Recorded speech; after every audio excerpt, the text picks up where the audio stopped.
कायोत्सरिगायिताङ्गो जयति जिनपतिर्नाभिशूनुर्महात्मा मध्याह्ने यस्य भास्वा नु परिपरिगतो राजति स्मोग्रमूर्ति चक्रं करमेन्धनाना मतिबहुधतो दूरमोदास्यवाता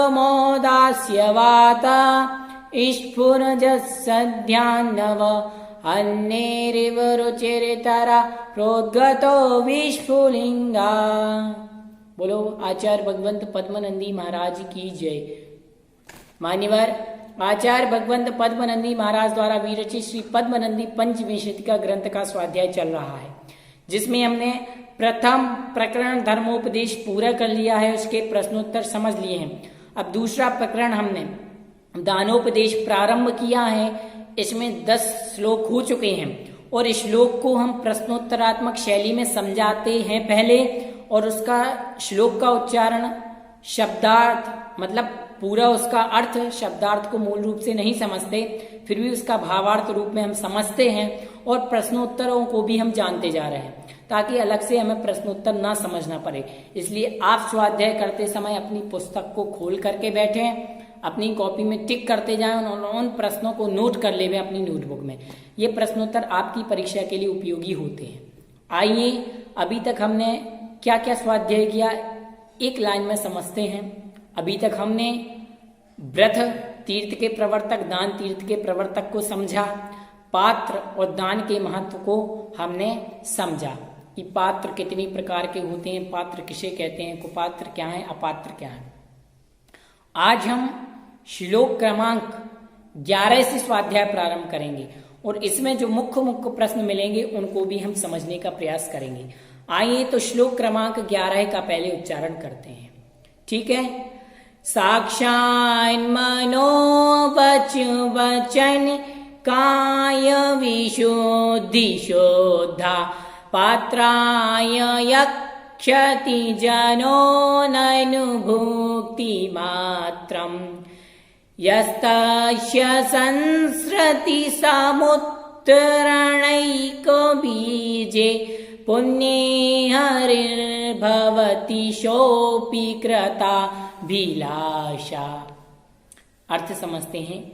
मन, वचन और काय की शुद्धि से विशुद्ध हुआ जो मनुष्य साक्षात पात्र मुनि आदि के लिए आहार ही देता है, वह संसार से पार उतरने के लिए अद्वितीय कारण स्वरूप पुण्य के विषय में इंद्र की अभिलाषा से युक्त होता है। अभिप्राय यह है कि उसके पुण्य की जो प्राप्ति होती है उसे इंद्र भी चाहता है।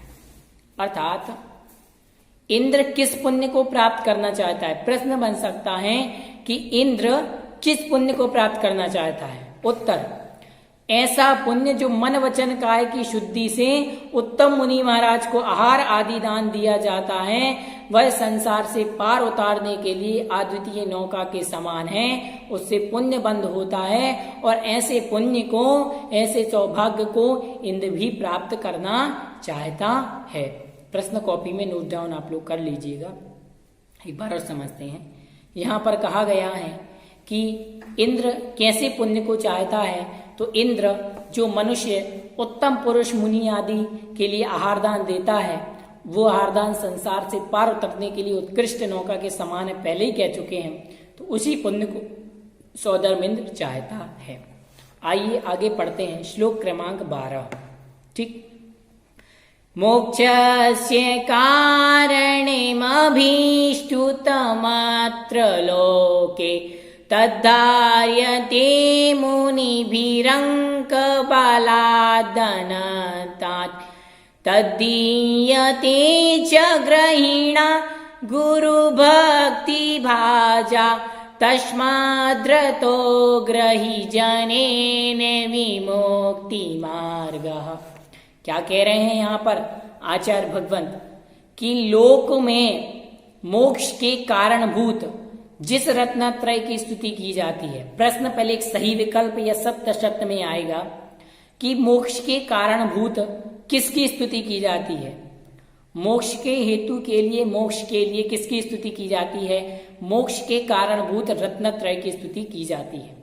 वह मुनियों द्वारा शरीर की शक्ति से धारण किया जाता है और वह शरीर की शक्ति भोजन से प्राप्त होती है, अर्थात भोजन अतिशय भक्ति से युक्त गृहस्थ के द्वारा दिया जाता है। प्रश्न, मुनि आदि को आहार किसके द्वारा दिया जाता है? मुनि को आहार उनके रत्नत्रय जो मोक्ष का कारण है और उस मोक्ष मार्ग में चलने के लिए शरीर की शक्ति के लिए भोजन की आवश्यकता होती है, और ऐसा भोजन, ऐसा आहार सदगृहस्थ अर्थात भक्ति से युक्त होकर के गृहस्थ के द्वारा दिया जाता है। ठीक है, समझ गए? इसी कारण से उस वास्तव में उस मोक्ष मार्ग को गृहस्थ जनों ने ही धारण किया है। मोक्ष मार्ग को किसने धारण किया? तो इसमें कहा गया है मोक्ष मार्ग को वास्तव में उस मोक्ष मार्ग को गृहस्थ जनों ने ही धारण किया। कैसे धारण किया हुआ है कि मुनि रत्नत्रय में लगे हुए हैं, मोक्ष मार्ग में लगे हुए हैं, और उनका शरीर जो है मोक्ष मार्ग में लगा है। कैसे लगा है? क्योंकि वो शरीर भोजन के माध्यम से उसे श्रावक गण क्या करते हैं? हष्ट पुष्ट करते हैं, शरीर में शक्ति प्रदान करते हैं, ताकि वह अपनी साधना की ओर मन को, ध्यान को केंद्रित कर सके। आइए आगे पढ़ते हैं श्लोक क्रमांक 13। नाना गृहा व्यतिकरार्जित पाप पुंजै खंजीकृतानि ग्रहिणो न तथा व्रतानि उच्चै फलं विदधति यथैकदापि प्रत्यातिशोद्ध मनीषा कृत पात्र दानम। आचार्य भगवंत कितनी सरल तरीके से दान का उपदेश दे रहे हैं। आइए अब श्लोक क्रमांक 13 का अर्थ समझते हैं। लोक में अत्यंत विशुद्ध मन वाले गृहस्थ के द्वारा प्रीति पूर्वक पात्र के लिए एक बार किया गया दान ऐसे उन्नत फल को करता है, वैसे गृहस्थ को ग्रह की अनेक झंझटों को उत्पन्न करने वाले पाप समूह के द्वारा कुबड़े अतः शक्तिहीन किए गए गृहस्थ के व्रत तक नहीं करते हैं। क्या कह रहे हैं कि लोक में विशुद्ध मन वाले गृहस्थ के द्वारा, जिसका मन पवित्र है, मन में कोई खोट नहीं है, ऐसे गृहस्थ के द्वारा मुनिराज को प्रीति पूर्वक जो आहार दिया जाता है, एक बार भी आहार दिया जाता है, दिया गया दान ऐसा होता है जैसे उन्नत फल को करता हुआ, जैसे दान उन्नत फल को करता हुआ, वैसे गृहस्थ के ग्रह को अनेक झंझटों को उत्पन्न हुए पाप समूह के द्वारा कुबड़े अर्थात शक्तिहीन किए गए गृहस्थ के व्रत भी नहीं करते। जितना जो गृहस्थ व्रत आदि करता है, वह गृहस्थ भी जितने पाप समूहों को नष्ट नहीं करते, उतने हमारे ये क्या करता है? दान करता है। अर्थात दान की महिमा सर्वत्र बताई जा रही है कि पापों के समूह को इतना नष्ट या शक्तिहीन नहीं कर पाते व्रत आदि, जितना एक प्रीति पूर्वक विशुद्ध मन से दिया गया दान करता है। अर्थात दान क्या है? अनुग्रहार्थम स्वस्याति सर्गो दानम। जो स्व और पर के कल्याण के लिए दिया जाता है वह दान कहलाता है। और दान समान न आन, मतलब इस संसार में दान के समान कुछ नहीं है, दान ही सब कुछ है। वहां तो आया है ज्ञान समान न अन्य जगत में, लेकिन हम भी कह सकते हैं कि आचार्य भगवान ने कहा था, जब पद्मनंदी जी का हमने दान उपदेश का पहला पढ़ा था, कि दान उपदेश इस संसार में पार जाने के लिए नौका के समान है। इसलिए दान की जब महिमा की बात आएगी तो दान को भी श्रेष्ठ बतलाया जाएगा। चलिए आगे श्लोक क्रमांक 14 पढ़ते हैं। मूले तनोस्तननुधावति वर्धमाना यावच्छिवं सरिदिवानिशेमासमुद्रं लक्ष्मी सदृष्टि पुरुषस्य यतीन्द्रदाना पुण्यात् पुरः सह यशोभिरतिद्फनैः।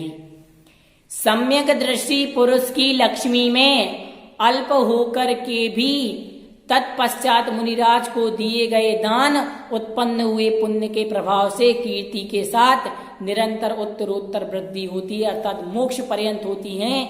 जिस प्रकार से नदी मूल में क्रस होकर के भी अतिशय दीप्त फेन के साथ उत्तरोत्तर वृद्धि समुद्र तक पर्यंत जाती है, जिस प्रकार नदी का जो उद्गम स्थल होता है, जहां से नदी प्रारंभ होती है, जिस पहाड़ के ऊपर से नदी निकलती है, वहां से तो वो छोटे में ही निकलती है, उसका विस्तार थोड़ा ही होता है। जैसे वह नदी समुद्र की ओर उड़ती है, बढ़ती है तो बढ़ती जाती है, बढ़ती जाती है, बढ़ती जाती है। उसी प्रकार सम्यक दृष्टि पुरुष के द्वारा लक्ष्मी मूल में अल्प होकर के भी थोड़ी सी भी लक्ष्मी है, फिर भी मुनिराज के द्वारा दिए गए आहार के माध्यम से उसकी कीर्ति निरंतर ही वृद्धि को प्राप्त होती जाती है। अर्थात आहार दान की महिमा के बारे में बता रहे हैं कि आहार दान की महिमा क्या है।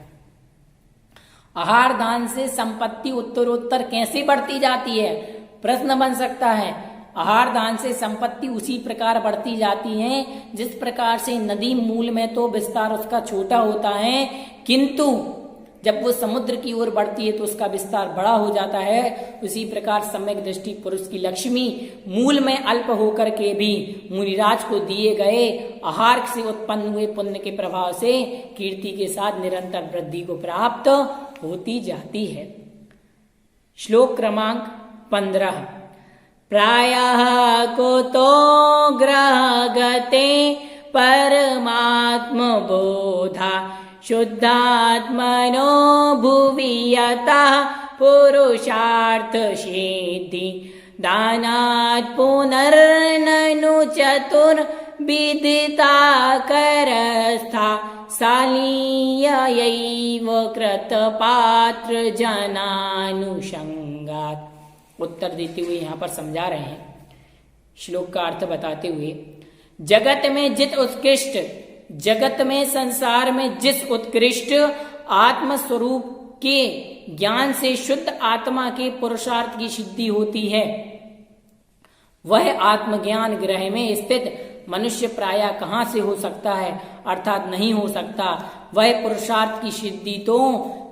पुरुषार्थ की सिद्धि पात्र जनों के द्वारा किए गए 4 प्रकार के आहार से अनायासी हस्तगत अर्थात प्राप्त हो जाती है। कह रहे हैं कि पुरुषार्थ की सिद्धि पात्र जनों में किए गए 4 प्रकार के दान से अनायासी हस्तगत हो जाती है। कितनी बात बड़ी कह रहे हैं कि वह जो दान है, दान के द्वारा 4 प्रकार के दान की चर्चा की। 4 प्रकार का दान कौन कौन सा होता है आपने नाम सुनाई होगा, आगे हम पढ़ेंगे।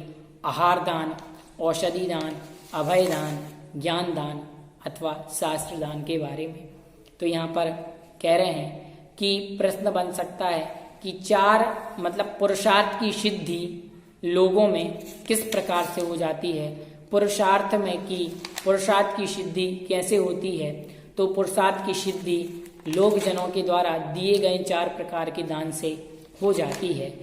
तो कह रहे हैं यहाँ पर जगत में, संसार में, तीनों लोकों में आत्मा का ज्ञान से शुद्ध आत्मा के पुरुषार्थ की शुद्धि होती है। अर्थात आत्मा के खाली स्थान या सही विकल्प या सत्य सत्य में बन सकता है कि आत्म स्वरूप के ज्ञान से शुद्ध आत्मा के पुरुषार्थ की सिद्धि होती है। ठीक है, लाइन को नोट कर लें। अब हमने यहाँ तक आज 5 पढ़ लिए, डेली 5-5 का स्वाध्याय हम करते हैं। एक बार और हम इसके प्रश्नोत्तरों को समझ लेते हैं। हमने यहाँ पर प्रश्नोत्तरों को समझा। सबसे पहले प्रश्न आया था कि इंद्र किस पुण्य को चाहता है।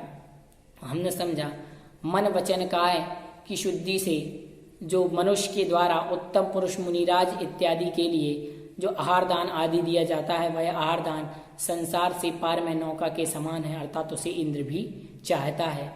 यह हमने समझा था। और भी प्रश्नों को समझा। जो जो प्रश्न हमने समझे हैं उन्हें आप अपनी कॉपी में नोट कर लें, क्योंकि आपकी परीक्षा के लिए वो बहुत ही ज़्यादा उपयोगी हो सकते हैं। ठीक है, एक प्रश्न और आया था कि मोक्ष, लोक में मोक्ष के कारणभूत किसकी स्तुति की गई है। तो लोक में मोक्ष के कारणभूत रत्नत्रय की स्तुति की गई है। ठीक है, फिर हमने एक बात और जानी थी कि मुनियों के द्वारा जो रत्नत्रय की आराधना की जाती है, मोक्ष मार्ग की जाती है, उस मोक्ष मार्ग को किसने धारण किया है वास्तव में।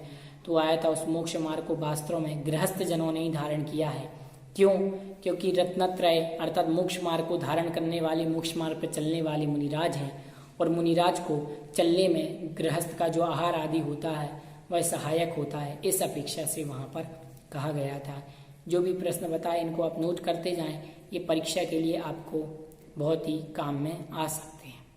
ठीक है, सम्यक दृष्टि के द्वारा दिया गया दान किस प्रकार से उत्तर बढ़ता है, तो इसका भी उत्तर जमता था कि जिस प्रकार से नदी का उद्गम स्थल थोड़ा होने पर भी वह समुद्र की ओर बढ़ते बढ़ते विकराल रूप को, बड़े रूप को धारण करती है, विस्तृत होती जाती है, निरंतर बढ़ती जाती है, उसी प्रकार गृहस्थ के द्वारा उत्तम पुरुष मुनि आदि को दिया गया अल्पदान भी या उसकी अल्प संपत्ति भी निरंतरता कीर्ति के साथ ही निरंतर ही वृद्धि को प्राप्त होती जाती है। इस प्रकार से हमने प्रश्न समझे। अगली वीडियो में और प्रश्नों को, श्लोकों के अर्थ को समझेंगे। तब तक सभी को जय जिनेन्द्र। भव्योदय चैनल को सब्सक्राइब, लाइक, शेयर